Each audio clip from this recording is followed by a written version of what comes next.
Hello students, in a previous lecture we studied about electrostatic potential, potential difference, potential due to a point charge and some numericals. Okay, in this lecture we studied about potential due to an electric dipole. ठीक है, अब हमें क्या देखना है, potential देखना है due to an electric dipole. पहले हमने देखा था पॉइंट चार्ज की वजह से हमें कितना पोटेंशियल मिलता है. क्या मिला था, तो कि V is equal to W is equal to के क्यू अपॉन आर. ओके, अब इस बार हमें देखना है इलेक्ट्रिक डायपोल की वजह से आपको इलेक्ट्रोस्टैटिक पोटेंशियल कितना मिल रहा है. Okay, start. The question is derive the formula for the electric potential due to an electric dipole at a point from it. Means कि आपको डायपोल की वजह से पोटेंशियल का फॉर्मूला डिराइव करना है.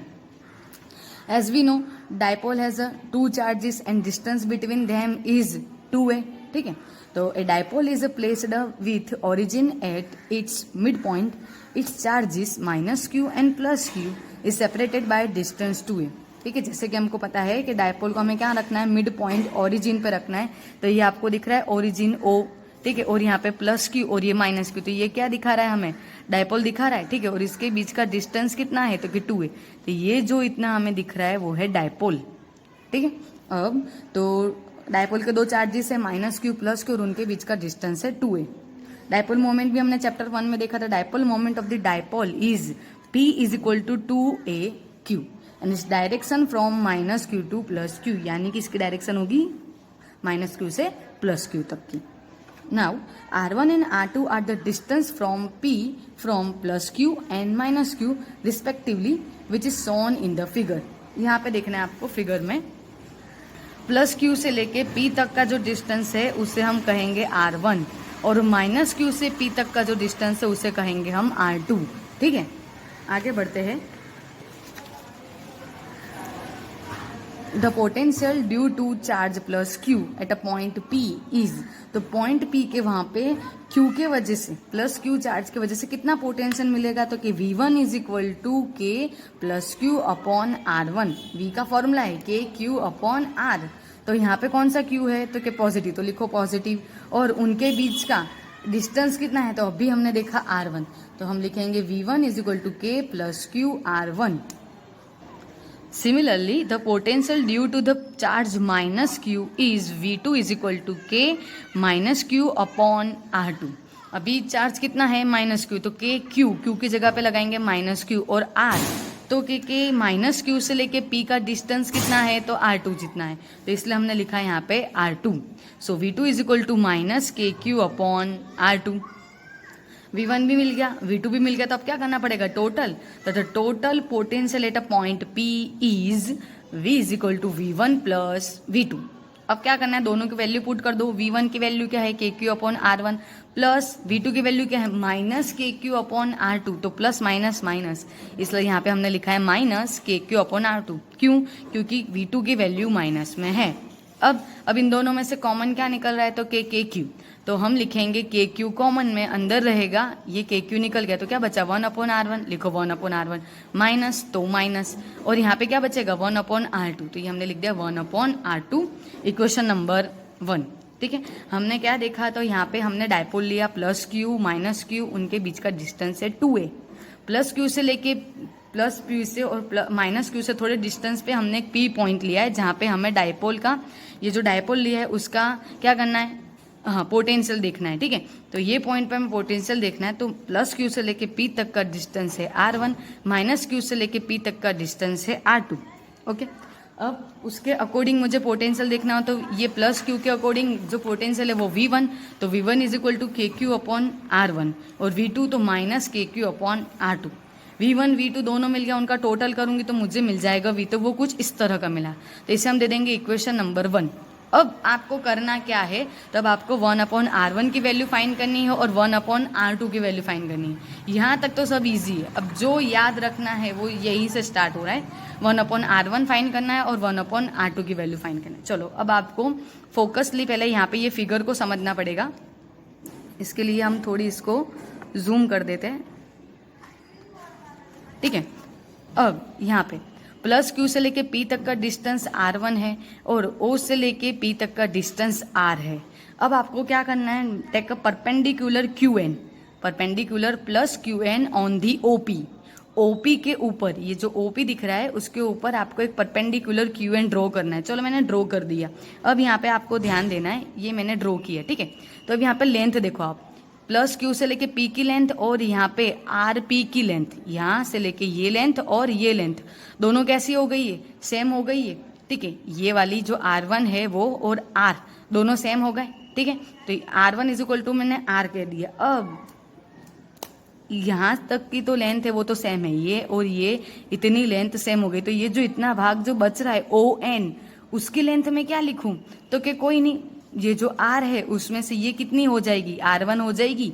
ये पूरा का पूरा क्या है, R है, समझ रहे हो, इतना ये R है। और उसमें से ये जो इतनी वैल्यू है, ये जो इतनी मैं माइनस करूँ तो मैं क्या कर सकती हूँ, उसको R1 ले सकती हूँ।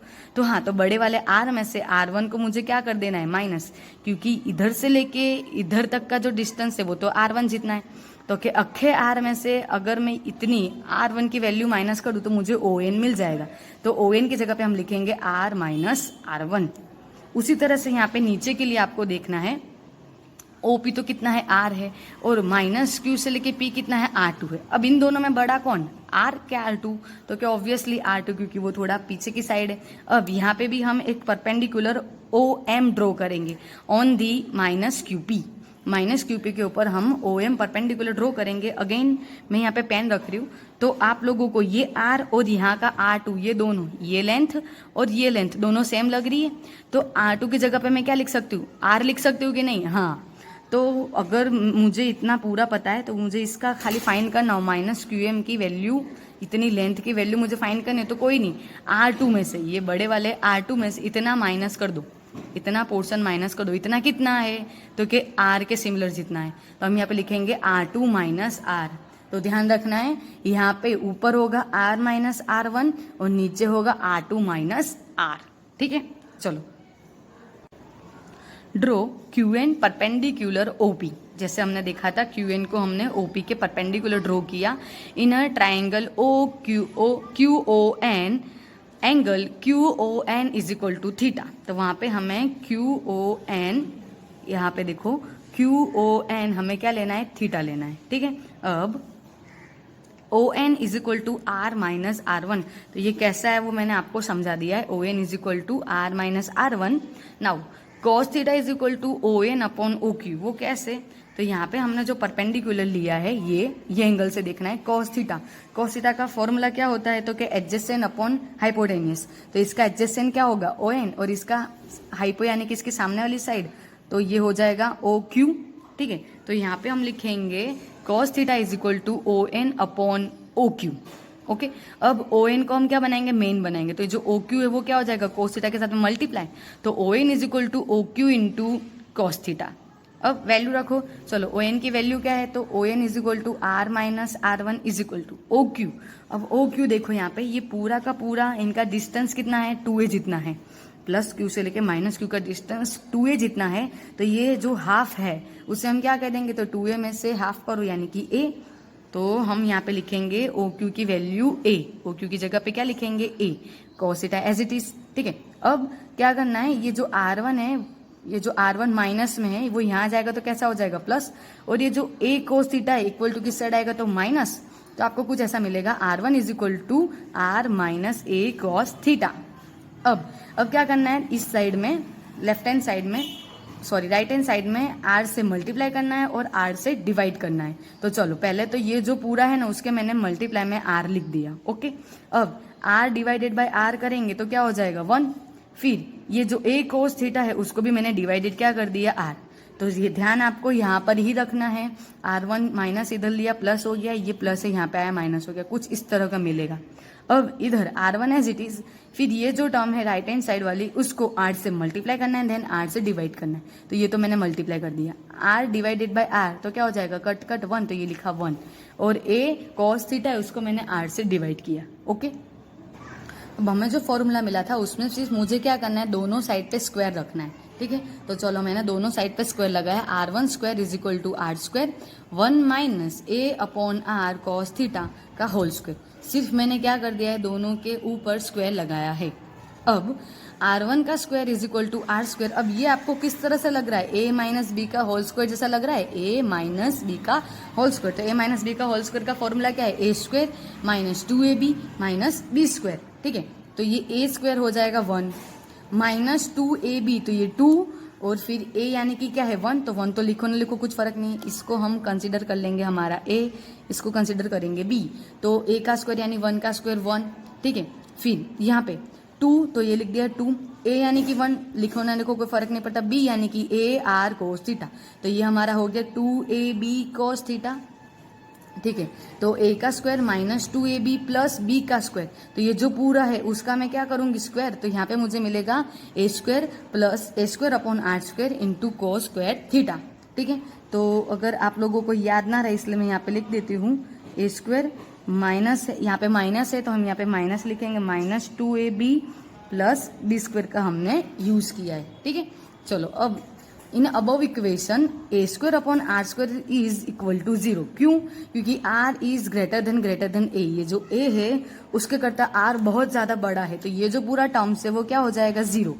तो बचेगा क्या, तो कि 1 अपॉन R1 का square is equal to R square 1 minus 2a cos theta upon R, इतना टर्म्स चला जाएगा। ठीक है, ये जो इतना हमारा जो प्लस के बाद में जो टर्म है वो कट हो जाएगा, आपको सिर्फ इतना मिलेगा। अब यहाँ पे ध्यान देना है, ये जो R1 है जो स्क्वायर है उससे मैं यहाँ पे दे दूँ तो ये सब क्या हो जाएगा अंडर रूट में, अंडर रूट आएगा तो अंडर रूट और ये आर स्क्वायर कट, तो सिर्फ मुझे मिलेगा आर। पर इसके ऊपर जो अंडर रूट आएगा तो उसे हम क्या लिखेंगे 1/2, अंडर रूट को हम 1/2 भी लिख सकते। ओके, तो इसके ऊपर आ जाएगा 1/2।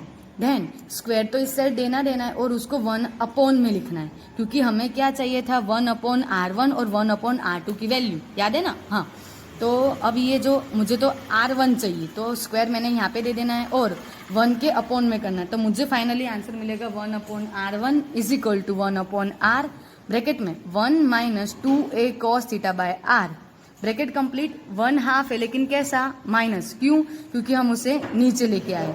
अब नीचे से कोई भी चीज को ऊपर ले जाएंगे तो sign change.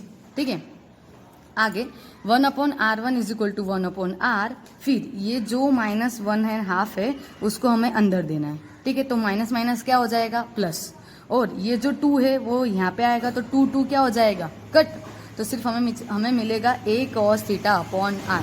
So our final answer is 1 upon R1 is equal to 1 upon R bracket 1 plus a cos theta upon R bracket complete, equation number 4।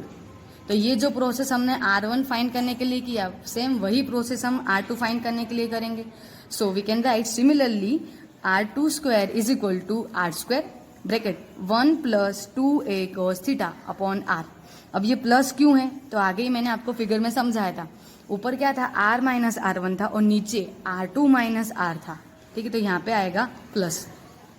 अब R2 का स्क्वायर है पर मुझे स्क्वायर यहाँ पे दे देना है, तो ये सब अंडर रूट में हो जाएगा, तो इधर से अंडर रूट ये कट कर लेगा तो ये बचेगा R और इसको मिल जाएगा ऐसे अंडर रूट। अब इनको क्या करना है, हमें 1 के अपॉन में लिखना है, तो ये जो इक्वेशन उसको 1 अपॉन में लिखेंगे, 1 upon R2 is equal to 1 upon R।